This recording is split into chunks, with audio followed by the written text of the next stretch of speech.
Hello everybody, Tyrone TG3 here. Pokemonster Horizons! Episodes 41, 42, 43, 44, and 45 review. Yeah, we're reviewing a lot of them now. We're reviewing a bunch of them. We're getting these out the way because they all happen around the same area too. I think the only episode that's the outlier here is episode 41.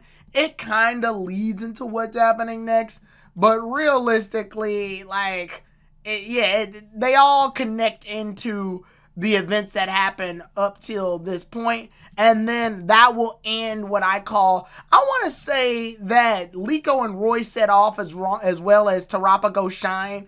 I want to count these two as part one. This feels like act one. I feel like this is act one, only because they're doing the same stuff. They're on the Rising Volt Tackler ship. They're traveling to find out the mysteries of Terapagos and all of that. All of that's happening within episodes 1 through 45, right? Like, all of that's happening. However, when we get to episode 46, things are going to change very dramatically. So because of that, and I'll get into that later, but because of that, I like to feel like this last review chunk that I'm doing is basically the review finally for the end of that arc. Like, this will be the final review for this arc. But with that being said, though, let's get into it. Episode 41 is Enter the Intense Mom. Episode 42 is Transform Palafin, the Hero of the Ocean. Episode 43 is A Letter of Challenge from the Explorers. Episode 44 is The Plan for Capturing Rayquaza. And episode 45 is To a Place Far, Far Away. Man, I gotta tell you, every episode, except episode 41, was just nothing but bops. Oh my goodness, these episodes were just bops from left to right, except episode 41. These episodes were so good, except episode 41. Oh man. So let's start off on that summary for episode 41. Episode 41... kind of generic, I'm gonna be honest with you. So Dot's mom shows up. It's another parent episode because we got a lot of characters with parents. Liko's mom showing up as well as her grandma, and now we got Dot's mom showing up. And Dot's mom shows up and she's super intense, and she's like, your trial period is over. And they're like, what? And I'm gonna be real with you, like, don't get me wrong, I like Dot's mom. I think Dot's mom is pretty cool in terms of like quirkiness. Fine, give her a personality, it's fine. But the episode itself feels very, it's generic. We've seen this 1,000 times. We've seen this trope happen, not just in this Pokemon, but in the Ash Ketchum Pokemon series too. We've seen this whole, hi, I'm your parent. I'm here to pick you up from this ridiculous thing you've been doing all this point. And then the child goes, Mom, I don't want to go home. I want to keep doing this ridiculous thing. And they're like, it's ridiculous. All right, well, let's have a Pokemon battle. If you win, then I'll go home. If I win, then I'll come down and that. We've seen it. We've been here. We've done this. We've worn this t-shirt. We've got the tickets to this amusement park already. I think ever since Best Wishes, they did this with Bianca's father, and then they just kept the trope going. God. Trope aside, so the way they do this is Dot's mom ends up battling against Dot, and Dot's mom has a dusk form Lycanroc. Not dusk form, midnight form Lycanroc. And I'm going to be real with you. If you have midnight form Lycanroc in this anime, you are doomed. You are doomed to fail. Gladian and this woman used counter more times than I can count. Well, no, I'm exaggerating, obviously. But they used counter a bunch of times. I want to teach y'all exactly what counter does. So, because I think the staff doesn't know what counter does. I think the staff thinks, oh, counter does this thing where if a Pokemon hits you, then you hit them back for 1 damage. 1. Do you know how much counter does? So what counter does is it takes a physical move. And once that physical move happens, it returns the damage back double. So if an attack did 40, then the counter will do 80 to the opponent. Case in point, 50 to 100, you know the deal. 60 to 120. So we've established this. We have a very established, pattern for what counter does, right? Why is it that every time Lycan Rock does counter, not just in the Ash Ketchum series, but in this one, the Pokemon's able to just get back up and be perfectly fine and is able to win? Yeah, able to win. It was dumb when Ash did it, and Ash used counter on counter, which doesn't make any sense. Here, it's worse. It's worse. So, Quaxly just wins the fight. Like, there's no real explanation for what happens. They just grit their teeth a little bit, and Quaxly winds up tricking it. It winds up using, I don't want to say rolling, either it was triple kick or rolling kick. It uses one of the kick attacks. And when it uses the kick attack, Lycanroc just faints. Yeah, it's a fighting type move, fine, whatever. But Duskform Lycanroc only got hit once by a non-stab move. And I get it. Someone's going to scream at me and go, it's not the video games, it's the anime. Yes, I know the anime follows different rules. I'm not stupid. But there's only so much I can believe in a fight. There's only so much there's only so much bullshit in a fight I can look at before I go, okay, this is stupid. Quaxly got its butt kicked in that fight. There is no reason it should have won. That thing was getting squashed from start to finish. And then it just got a lucky hit in and just, won the fight.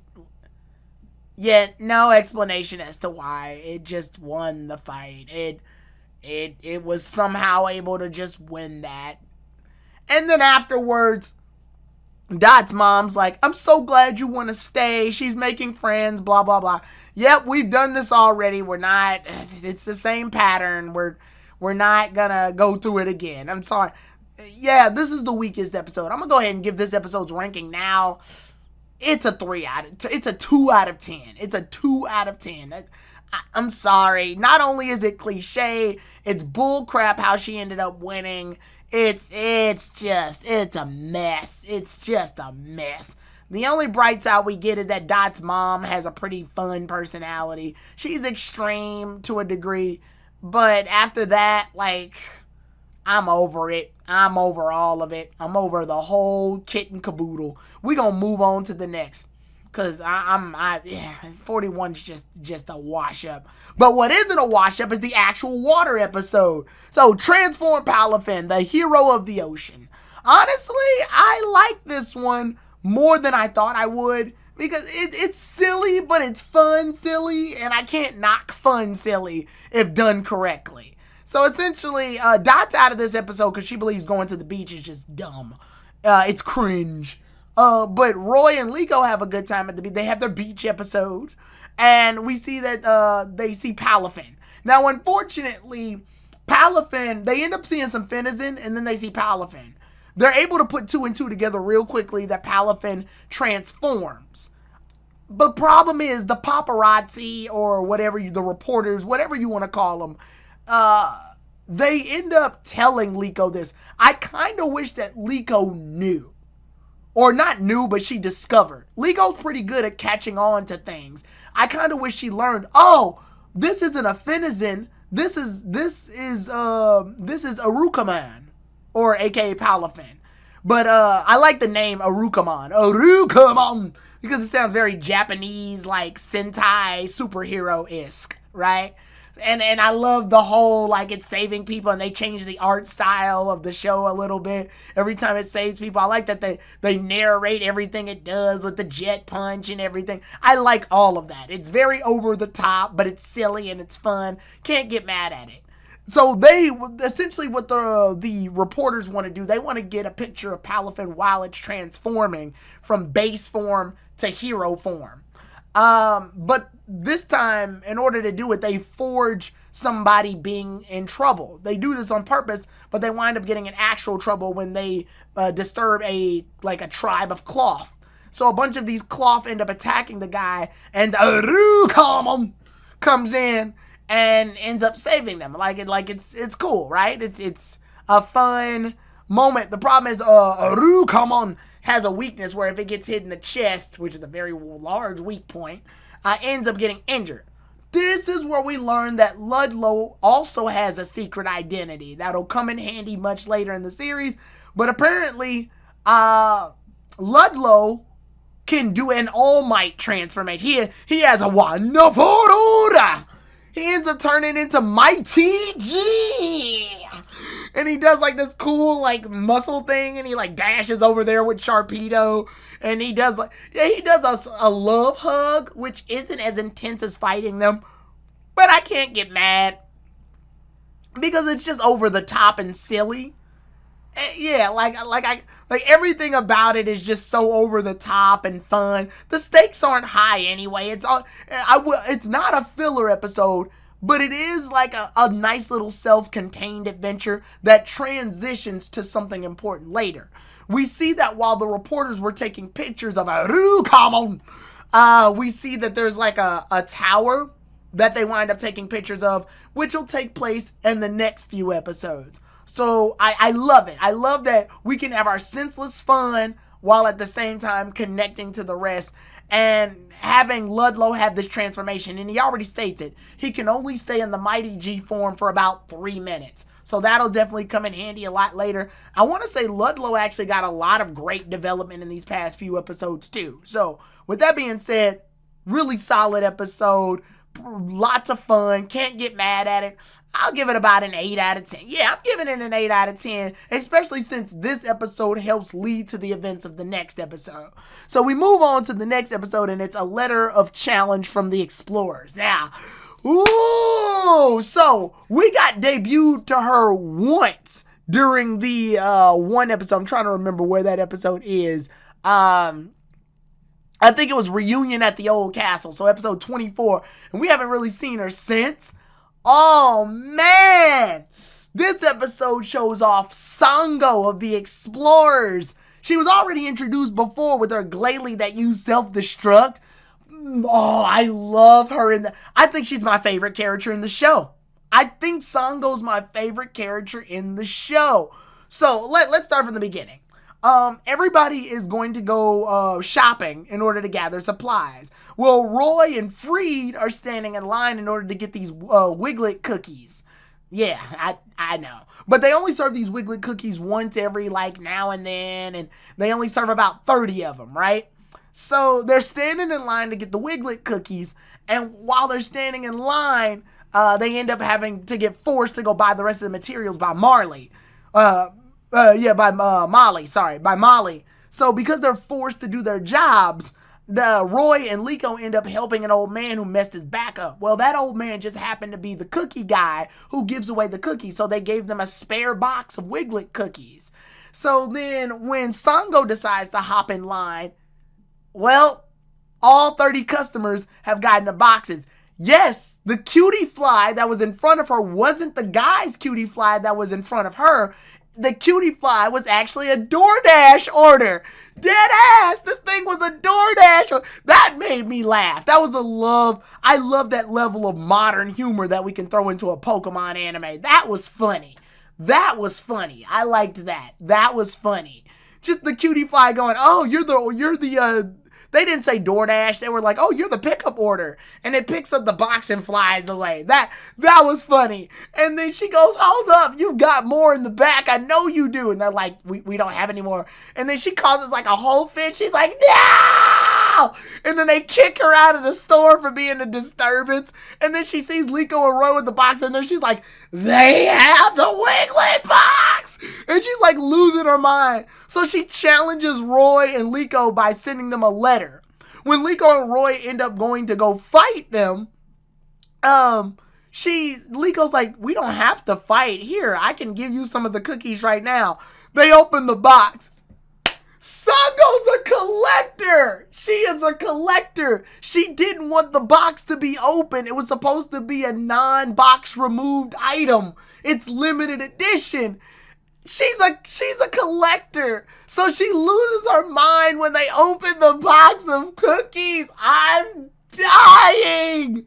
Oh, that's so fucking funny. Oh, that's hilarious. That is hilarious. Oh my God. So she challenges to him a battle. And what's his name? Hold on, sorry. I gotta get his name. What's the other guy's name? What's his name? I'm losing it. Onyx. His name is literally Rock. Onyx, or the Pokemon. Onyx is like, yo, dude, like, homegirl, we gotta battle them. They're the Rising Voltaclers. Let's go ahead and fight them off now and bring them down. So they end up doing a double battle, and we got Garganacl and Glalie versus Sprigatito and Fuecoco. Now, I'm gonna be real with you. Liko and Onyx's fight is trash. Because Liko and Onyx's fight is the full reason as to why Sprigatito needs better moves. Because this thing is using Magical Leaf and it ain't doing squat. It's not doing, like, anything. I'm like, see, this is why you need better moves. Thankfully, they do recognize that Sprigatito has the ability Overgrow, which allows it to become more powerful. And then Sprigatito winds up using Quick Attack between Garganacl's legs so that it can wind up hitting it. But for the most part, this thing was getting its butt kicked by Purifying Salt for pretty much the entirety of the fight. Like, for the most part in the whole fight, Sprigatito was getting pretty much, like, pressurized. Meanwhile, Fuecoco's fight with Glalie, Fuecoco's actually losing the fight, regardless of the fact that it has the type advantage, because Glalie's just using ice spinners on the ground, and it's getting better hits off. Thankfully, though, Fuecoco winds up using Stomping Tantrum and throws Glalie off of its balance by messing up the ice. Good strategy. Really good strategy. By that point, by the time the battle gets really intense, they gotta quit. They get a call in order to do their mission. So they have to retreat off somewhere. And they retreat off to a tower in an area where Sango says is useless. But one of my favorite parts of the episode, she's got a Rowlet sucker. She has a Rowlet lollipop. And she tells Glalie to use Crunch. And like the animation of her body gets all crazy. And she bites the lollipop and it crunches in her teeth and stuff. I'm like, I love this. I love this girl. She is the best. Like, she is so animated and fun. And oh God, she's great. She's great. But those events transition into episode 44, the plan for capturing Rayquaza. So I'm gonna give these both of these episodes receive the same score because they're essentially connected to each other by the hip. So we learn later on that Liko transfers that information over to Freed that they're going to go try to capture Rayquaza using a machine on the tower. So they gotta head over there. Well, Dot is working on a software in order to shut that machine down. While she's working on that, Liko and Roy and Freed and Ludlow are going to head on over to the island in order to get to the tower. The reason Ludlow's going is because they're using a smaller motorboat this time. They can't afford to use the Rising Voltacler ship because it's too big and they'll be tracked very easily. Their plan is to infiltrate, essentially. When they go in, though, they learn that Spinel already knew that they were going to infiltrate, and he did that on purpose to trap Freed in. The tower they're in is essentially useless. The real tower that's sending the signal to Rayquaza is on a completely different island. Everybody in the Rising Voltaclers pretty much, I'm sorry, not Rising Voltaclers. Everybody in the Explorers knows about this plan except Amaltheo. He was left out of this strategy. But the signal goes off, and while Freed is trapped, he can't use Charizard in an enclosed space, so he winds up using Captain Pikachu instead. Spinel winds up using Umbreon, and I gotta tell you, Spinel's moveset on Umbreon, solid moveset. So let's go over it. It knows Bark Out, aka it knows Snarl, to lower the special attack of an opponent. It also does damage. It also knows Reflect to heighten its physical defense. Solid. Umbreon already has high special defense, so increasing that physical defense is a good move set. It also knows quick attack. Okay, nice normal type priority move. And it also knows foul play, a stab dark type move that always has priority and hits the opponent before the opponent does a damaging move. This is a super airtight move set. You got your priority, your secondary priority, your move that makes it so that you can lower the special attack of an opponent with stab, and a stab move that and a reflect in order to increase your physical defense from the opposing opponent and lower their special attack with the bark out. Everything here is solid. Solid move set on Spinel and his Umbreon. Love the move set. Really love it. Does that mean Freed and Captain Pikachu have a disadvantage here? Yes and no. So Captain Pikachu winds up hitting the wall. And Freed notices that there's a crack in the wall, so his plan, do the same move over and over and over so that Pikachu keeps hitting the wall. But then later Pikachu winds up using Volt Tackle. They block it with the Reflect, but Pikachu uses the Reflect to jump off the Reflect in order to gain like this boost so it can crack open the wall. That was amazing. Like, man, I can't get mad at Spinel or Freed. They were both geniuses in this fight. This is what I'm talking about. This is it. This is what we're looking for. These are the strategies. These are the types of battles I'm expecting from Pokemon Horizons. This is good. This is the praise right here. This is the direction we're supposed to go. Oh, but that's just half the episode, man. We see that the Rising Voltacklers have already met up with the Explorers, and they've awoken Rayquaza. Rayquaza's out now, right? And Rayquaza's out, but when Rayquaza comes out, the plan is to have Glalie use Blizzard, which does quad damage against Rayquaza, and to have Garganacl use Purifying Salt, as well as, I believe it was Rock Throw, in order to do, double damage on it, because Rayquaza's part flying, so it's gonna do a lot of damage on it. They have a legitimate strategy, and even the other Explorer, I'm trying to remember what the other Explorer's name is right now. Is it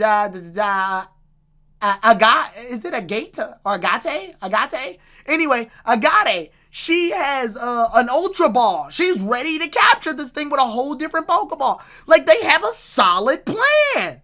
A solid plan. But our heroes come in. We got Liko. She's ended up fighting off against them. Roy's fighting off against them too. So Agate, she throws the Ultra Ball. And then Roy freaking calls out Wattrel. Wattrel comes in, Spark, knocks the Ultra Ball out of the way. Dot comes in, uses the Nidothing outfit in order to cushion the blow of the fall, lands, and then heads over, has Waxley fight Medicham, and then while that's happening, she enters the Pokedex in, and once the Rotom Dex goes into the machine, the software updates, shutting down the Rayquaza machine and stopping it. And I'm like, yes, let's go, everybody. Everybody's working together. Oh my God, everybody is just putting in the work.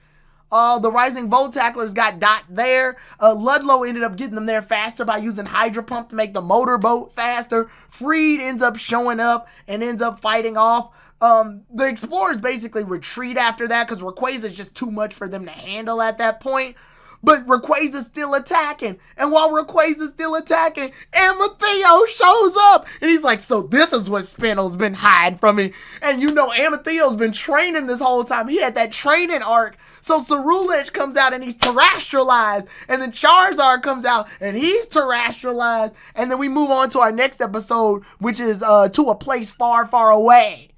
So then we end up seeing a double battle with Charizard and Ceruledge, and they're fighting off against Rayquaza, just throwing hands. While that's happening, freaking Dot has Captain Pikachu use the Volt Tackle Tornado move that Captain Pikachu knows to get Sprigatito up in the air. So while it's up in the air, it winds up, Quaxly winds up using the triple kick in order to lead, Sprigatito into the air in order to use Magical Leaf at full force. It blinds Rayquaza for a bit, and then Fuecoco tries to go in and attack too. Like, you can see everybody's just fighting. They're just throwing hands. Roy and Fuecoco were on Charizard for a little bit, and then they switched out for Amethyst. So then Amethyst and Ceruledge, they're working together with Freed and Charizard, and they're terrestrialized up, and Rayquaza's just fighting them off, and they're dodging every move, and they're running on top of Rayquaza's body using like Shadow Claw. They end up, and the Phantom Dive. Oh my god, the Phantom Dive was so tough. So he ends up hitting Rayquaza, but before Rayquaza can hit him, he uses Phantom Dive before he falls into the water and ends up landing in the other side. And they end up using a like Terra Burst combined with like the Ceaseless Edge move, and they end up hitting it. And oh my god, it's so good. It's so good. They're throwing down. And then after that, Fuecoco ends up stomping onto the ground, and it ends up learning Flame Charge. So when it does Flame Charge, it goes in. And then in addition to that, Sprigatito ends up evolving into Florgato. Now, this is the weird chink in the armor of the perfect episodes right here. How come Sprigatito gets to evolve? Yeah, it feels kind of weird considering that Sprigatito and Fuecoco have about the same experience. They've been fighting together for the longest. I guess you can argue that Sprigatito has a little bit more, just because technically Roy doesn't show up until what episode? Roy and Fuecoco don't actually wind up fighting until like what, episode 6? Yeah, they don't wind up fighting until about episode 6. So I guess you can argue Sprigatito has a little bit more experience, despite the fact that its moveset is absolute garbage. I want to point that out. Sprigatito's moveset is trash. So I'm not sure why it got to evolve first. I guess the idea is you can evolve your Pokemon faster, but it learns a crappier moveset. Whereas Fuecoco's learning a bunch of moves because it hasn't evolved yet. I guess that's the argument you can make. The argument here is Fuecoco has more move experience while Sprigatito has more battle experience. You know what? The episode's so good, I'm going to go ahead and just use that as my headcanon for what's going on. Now, how do I feel about Sprigatito evolving into Florgato? As of right now, I mean, we're 45 episodes in. I guess this is fine. I honestly feel like it could have been a little bit longer just to train a bit, because I'm going to be real with you. I still feel like Sprigatito was a little too much of a baby. I don't know. I guess we'll let... Again, kind of weird. I think it's just throwing me off that they both didn't evolve. Just because Sprigatito and Fuecoco are both, like, fighting usually together, and they're all a part of a trio, Quaxly, Sprigatito, and Fuecoco. I feel like Fuecoco could have evolved into Crocalor, and I think it would have been fine. But fine, whatever. Fuecoco learns Flame Charge. So when it learns Flame Charge, it winds up using the Magical Leaf to blind it, and then Fuecoco makes the finishing blow with the Flame Charge. Like, bam, hits it. Now, Rayquaza doesn't exactly lose the fight. It just stops fighting and runs away. Yeah, it stops fighting. It's like, yeah, okay, I'm done. I'm guessing the idea here is that Liko and Roy calmed it down. And since they calmed it down, it doesn't want to fight anymore. And because it doesn't want to fight anymore, it just left it at that.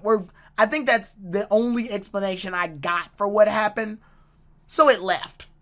But I want to explain that during the tussle, when the explorers were trying to catch it, it winds up crashing into the Rising Volt Tackler ship, essentially making the ship unable to be used for a while because they got to fix the damages on the ship. And I assume that's going to take a bit. And that's what we're moving into now. Liko realizes, hey, we did better in this fight, but we're nowhere near strong enough to really fight against Rayquaza. At that point, Freed's like, hey, yes, we did lose. The ship got wrecked and Rayquaza got away. But you can get stronger, and if you want to get stronger, we're going to teach you guys about terrestrialization. that means they're going to go to school. He was vague about it, but that's essentially what it means. It means they're going to go to Naranja Academy. They're going to go to Orange Academy. I'll just call it Orange Academy because that sounds easier for me. I get it, Naranja, but I'm calling it Orange. They're going to Orange Academy. So, that'll lead into the events of the next episode. But as far as a plan for capturing Rayquaza into a place far away,